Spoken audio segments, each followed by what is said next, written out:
YouTube frogs, welcome back to another complete guide, this time covering the newest 4-star introduced on Hutao's rerun banner, Thoma. There's been a lot of questions surrounding his investment and how to optimize his kit, so this guide will go into detail how he works and how to make the most of what he offers. We'll be taking a look at his potential 3-star, 4-star, 5-star weapon choices, talents and playstyle, constellations, artifact options, team compositions, and showcasing how he plays in the Abyss. As a dual scaling character with HP-based shields and mostly attack-based multipliers, looking at an Ascension 4 passive here. We'll analyze the trade-offs and where I would recommend investing. Alright, let's get into it. Everything will be time-stamped for your convenience, so feel free to skip around for what you need. So, here's my current Thoma. Base investment of level 80 out of 80, Constellation 0, with level 1, 6 talents. I'll be running a standard 4-piece noblesse set. Whoa. I know some of you may be surprised to see 4-piece noblesse. Bear with me. Before we jump into weapon options and artifacts, there'll be a very important section explaining the trade-offs of DPS-based Thoma with sacrificed shield generation versus shield bot Thoma with toothpick damage. We will also cover tenacity in the artifact section, so don't worry. Currently, his artifacts are energy recharge, HP, and HP with a black tassel weapon, but these can change depending on the weapon. My current build is looking to maximize his HP health pool, but still have 180% recharge-ish, alongside extra crit rate in case I want to use Favonius. So, here's what his artifacts look like. And his general stats at level 80. Okay, so moving on to his talents. At first, Thoma may look like a complicated character, but his kit is actually pretty easy to understand, with his talents synergizing with each other, despite lots of text and shield numbers and stuff like that. Don't worry though, I'll explain everything and then run shield estimations. First off though, gotta give at least a little screen time to his normal attack animations. They are so clean, especially with that kick at the end. Alright, back to the numbers. So standard multipliers on a decently smooth rotation. Mine is obviously level 1. This is just if you want to kick your spear at enemies on the field. Now we get into the heart of his kit. So, elemental skill, Blazing Blessing. This is the first half of his core playstyle. It's a smooth animation upward kick, dealing pyro damage, granting 3 to 4 pyro orbs and granting a stackable shield called Blazing Barrier. This skill also applies pyro to Thoma for a very brief duration, giving him a brief cleanse. Blazing Barrier can continuously stack its remaining shield absorption whenever a new one is generated, which is mainly from his burst. The duration of 8 seconds will be refreshed every single time it stacks, and the elemental skill cooldown itself has a 15-second cooldown. So, let's bring in his burst before I throw the numbers at you. His burst. The initial swing deals AoE pyro damage, but does not generate a blazing barrier. First, activates what's called Scorching Oyoroi, which are the 2 masks that are rotating around Thoma. Those masks are not the shield. Subsequent normal attacks activate Fiery Collapse, which is the fire wave looking thing when the masks light up. This can activate max once per second and generates a very small blazing barrier each time, stackable with the elemental skill. And even when there's no enemies around, this fiery collapse can still activate and a shield is still generated. So through his burst shield generation, which happens every 1 second, is how his elemental skill is able to stack a stronger shield and reach this max shield damage absorption. From ground 0, it takes about 11 of these activations to reach max from the base. But you may have noticed that his shield duration can extend into his next burst activation for essentially permanent shield uptime as long as the barrier is continuously refreshed. What I mean by this is that the duration extends for 15 seconds, right? But once you get that last shield, this 8 seconds can carry on into the cooldown as long as you have the energy for it. So this makes burst looping for his shield very valuable to maintain the Blazing Blessing's max shield damage absorption consistently. This also brings in his Ascension 1 passive, Imbricated Armor, which is a stackable shield strength buff for whoever's on the field up to 25%. And also his A4 passive, which boosts his Fiery Collapse damage by 2.2% of his max HP. Alright, so spicing it up with a little bit of numbers, for a 25,000 HP Thoma, a rough estimation for a Black Tassel, Energy Recharge, HP build, at level 6, his shield can reach up to 9,800 max shield absorption, and with the A1 passive, it's about 12,500. For a DPS-based 15,000 HP Thoma, his shield can reach up to 7,000, and with Ascension 1, about a 9,000 shield. Also, a lesser known detail for those curious, Thoma's skill base shield strength here and Diona's base shield strength are identical multipliers at the same level. The ceiling for both is different though. Thoma's can reach about 250% of its base value, so it's this over this, right? But it needs stacking time, whereas Diona's hold E is 175% of its base value. instantly. I mentioned this because GLNNA is known as a really consistent shielder, and Thoma shares her multipliers, so. Alright, so back to Thoma's burst. Damage-wise, it's actually not the worst. 81% fiery collapse damage every second, up to 15 times on a 20-second cooldown. With Constellation, this uptime is basically permanent. You can basically have infinite Arroyo duration along with his burst. During this duration at level 6, he can basically do 1,200% damage, 81% per second up to 15 seconds. So combined with the Ascension 4 talent giving a slight max HP scaling, his burst damage can hold its ground. However, this splits his scaling between attack for DPS, because this is an attack-based multiplier ratio, and HP percent for shielding. It really makes you choose how you want to invest. So we'll get into this in the playstyle section so you can see what works best for you. Alright, so talent priority rise is pretty straightforward. The skill and the burst are basically equal up to level 8 and beyond, with the skill levels increasing his base shield absorption and max shield, burst levels improving the shield stacking, and a little bit of a DPS increase. Normal attack can be left at 1 unless you're planning on some spicy Thoma main DPS. Alright, on to Thoma's playstyle and how I would recommend building him. There's been a bit of discussion surrounding his shield block capabilities versus his burst sub DPS and where the best area of ground to balance him is. The easiest way to make this clear for you guys is to showcase what his burst damage and shield strength looks like under two completely different builds. In both of these builds, his burst uptime is equally important, either for his strong, consistent form of burst DPS or the infinitely refreshing shield. So, we'll be maintaining him at 180% recharge or higher. For each of these demonstrations, we'll be using his standard rotation, elemental skill into his burst. This rotation is staple and should never change no matter what build you run. Elemental skill first to set his base 40% shield and then activate his burst to start stacking it. This also gives time for his skill particles to travel during his burst animation, which is crucial for him since his self particle generation is limited to his 15-second cooldown skill. Okay, so let's first take burst DPS Thoma for a spin. To maximize his burst DPS, we're going to be running the F2P available. The catch at R5, his artifact set is going to be a 4-piece emblem set running attack, pyro, crit rate with a little bit of ER from substats. With the catch, 2-piece emblem recharge bonus, and a little bit of recharge, Thoma is sitting at 175% recharge. These are what the stats look like. And here's what his general stats are. In this particular build, he has 15,000 HP. So, this particular high investment DPS Thoma is able to dish out 3.8 thousand crits per burst tick, no buffs. 15 ticks comes out to an average of 50,000 damage, including the non-crits over his entire burst duration. Not bad, but the artifact quality to achieve this is pretty steep. So this exact build with 14.7k HP grants a max shield of 3,000 plus 27.4% of the 14.7k HP, which is about 7,000 HP shield. Combined with his Ascension 1 passive, granting 25% shield strength at max stacks, we have an 8,800 HP shield. Alright, so now let's switch him up to be a 4-piece Noblesse, Energy Recharge, HP Black Tassel Shield Bot. This particular build maintains the 180% recharge threshold, but increases his max HP to almost 29,000 HP. So here's what this particular build looks like. A Black Tassel, along with 4 Noblesse, Energy Recharge, HP percent. His general stats, like so. A little bit of crit rate and crit damage from the substats of my pieces. So, this particular shield bot build is doing 780 non-crit and 1550 crit burst ticks. I only have 40% crit rate, so most of his burst damage is that 780.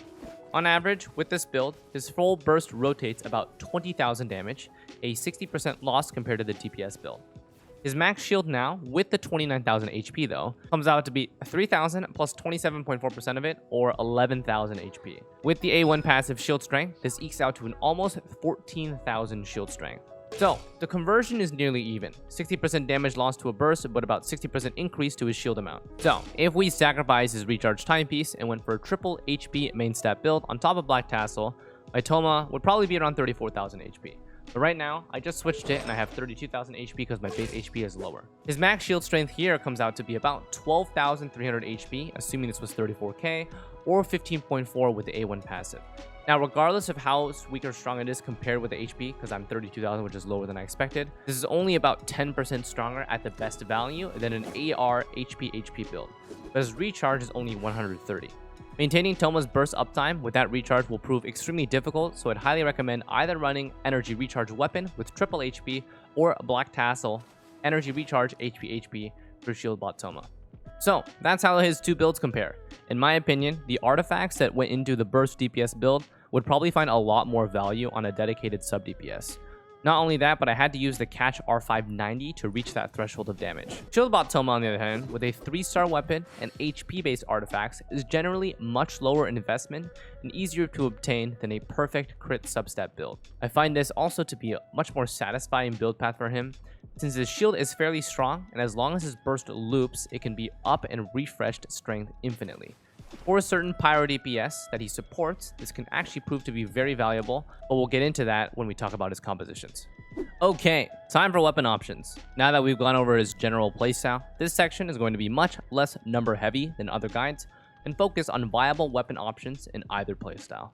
The demonstration and playstyle section should serve as a decent benchmark for DPS versus Shieldbot Thoma numbers. 3-star weapons. Only one viable option here, Black Tassel for Shieldbot Thoma. Excellent option for an energy recharge HP Shieldbot Thoma.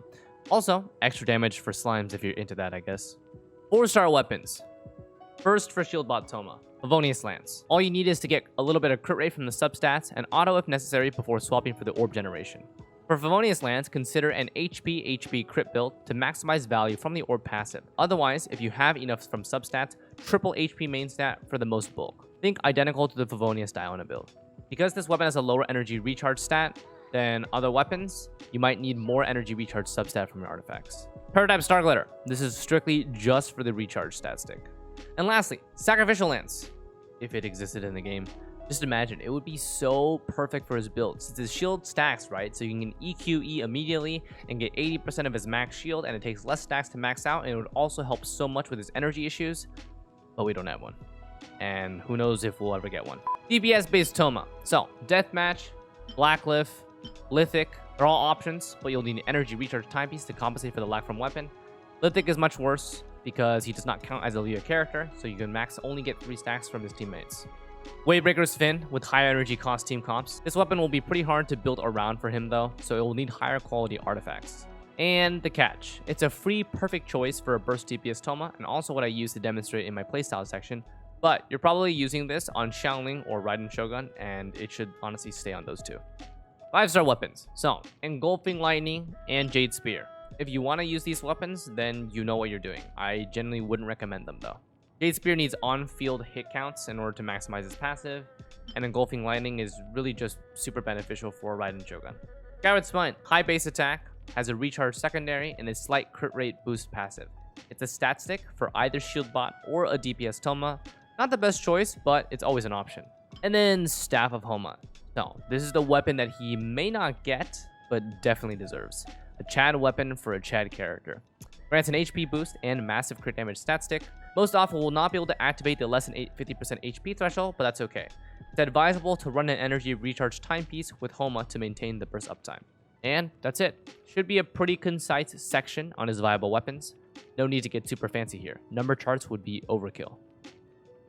Alright, up next, artifact recommendations for Thoma. So, for Shieldbot Thoma, I would optimally recommend 4-piece Noblesse.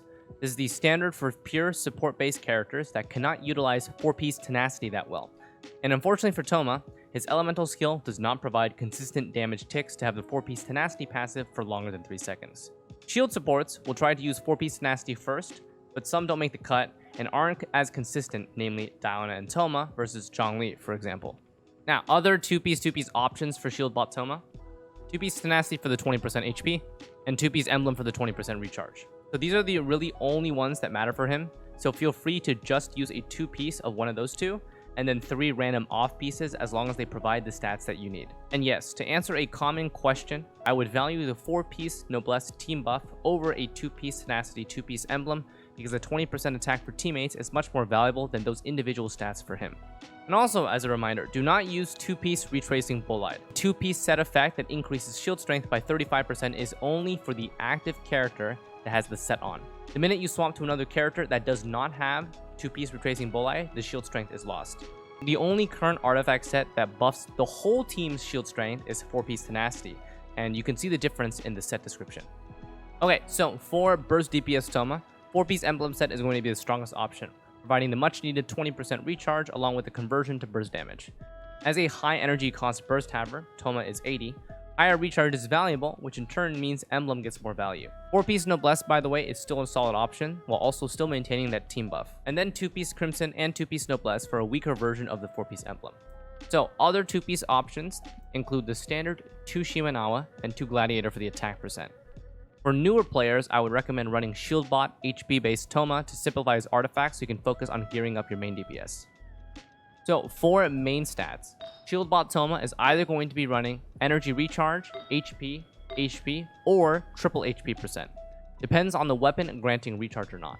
In my particular instance, I have Black Tassel on. As mentioned before, Favonius Lance users may want a crit rate mask to help with the passive procs.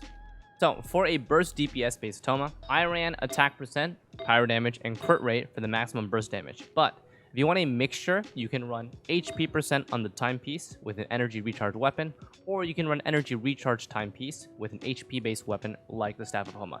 This is if you want a mix of burst DPS and shield bot Thoma. Overall though, he can mix and match a variety of different artifact builds, it just depends on how you would like to play him. Okay, now that we've covered the core of his build, let's draw by his constellations. So, Constellation 1, this is his cooldown decreasing constellation. The description is kind of weird and unnecessarily confusing, but basically, if his shield is hit when a party member, not Thoma himself, is on the field, Thoma's skill and burst cooldown is decreased by 3 seconds. This is a 20-second cooldown. This makes his skill 12-second cooldown and his burst 17-second cooldown once per rotation. So, this doesn't actually change his rotation too much. It just occurs slightly faster every 17 seconds, basically just assisting his shield maintenance. So after the first skill into burst combo, which is the normal cooldown, these cooldown decreases are aimed to maintain his shield strength as long as possible. Constellation 2.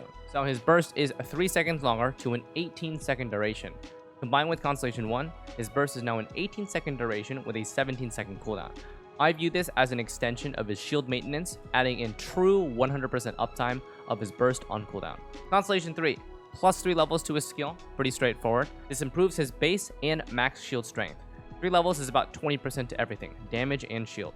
Constellation 4, turns his burst into a 65 energy cost burst instead of an 80 energy cost burst. Really valuable constellation if you have it. It helps with ensuring Thoma's rotations are smooth when playing on autopilot. I would still recommend 180% recharge, but if you're min-maxing, you can drop down to 160%. Constellation 5, plus 3 levels to the burst, 20% increase to his burst DPS and to the stacking shields. Constellation 6, solidifies Thoma as a shield bot character with this constellation. As long as his shield is being refreshed, all party members, normal charge plunging plus 15%. The 6-second duration just gives a window for hiccups in his rotation, but for the most part, it's always active if you can loop Thoma's burst. So generally, I think Thoma's constellations are well balanced.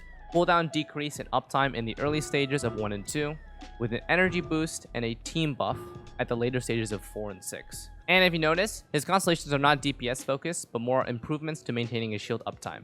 1, 2, 4, and 6, none of them increase like his fiery collapse damage or anything regarding his burst damage. So in my opinion, this incentivizes high constellation Thomas to invest as a shield bot. Okay, so let's jump into team compositions. Thoma, primarily a shield bot role, long elemental skill cooldown with medium particle generation.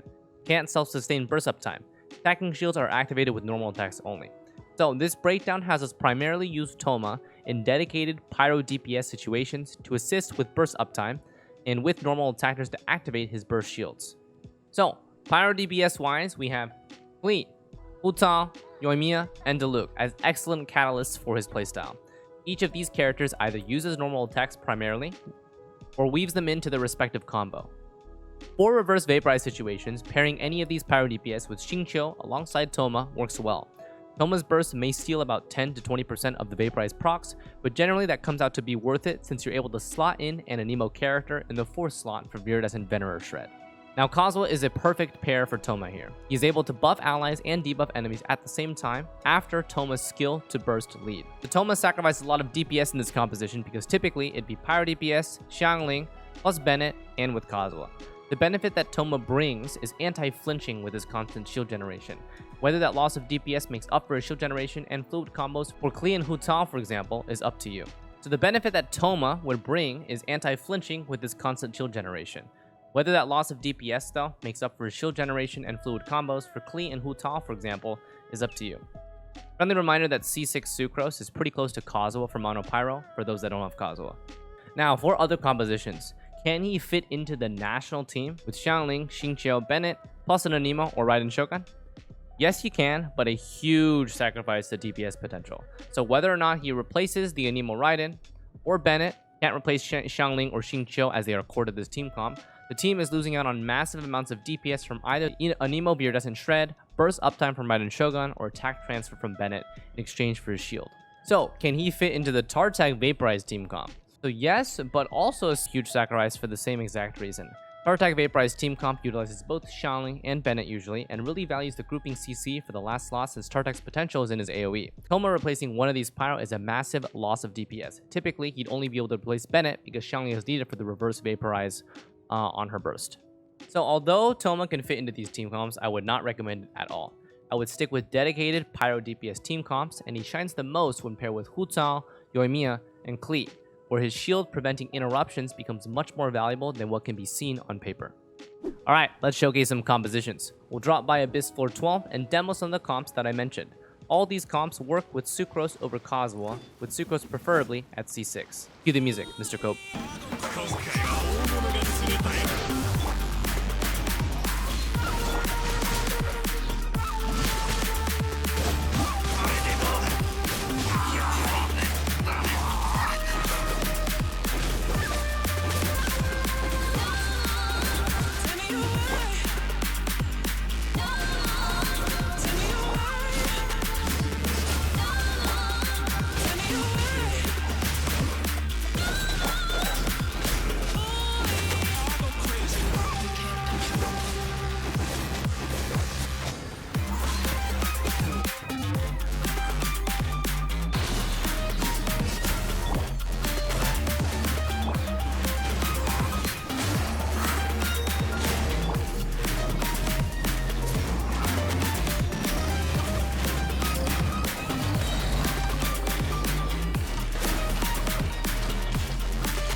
And with the showcase complete, that about wraps up the core of this guide.